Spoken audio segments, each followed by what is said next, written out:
Ano 60? Ay, 60 yun! Ano ba? Kinain mo kalahati. Pinibigyo pa ako ay putang. Eh, kinain mo ang kalahati na hanggang... Tapon mo yung sayang! Hindi ha.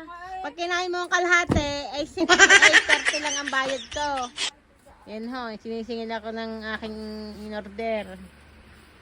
Ay siya man ang umubos.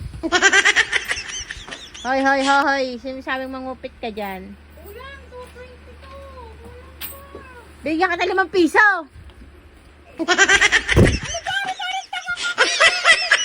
Mga pera, utang muna. Saan mo? May ari ang bag. Teka, damat mo ka magpautang. Eh, tabi naman eh. Sa kagalag kita, be naman eh. Tanga ka. Wala nga pera yung tao. Ayan, nagkalat ang bariya mo sa wallet. Ikaw gay tanga. Tangan. Daming bariya din eh. Parang ayaman mo ga. Di kita kinaya, tang ina. 20, 30, 40. O yan. Tama-tama. Meron dito 20. Si Manny Ningi, kaya di babayaran agad yun. Hay, baka labis-labis na yun, ha? Tingin nga ako. Kano yan?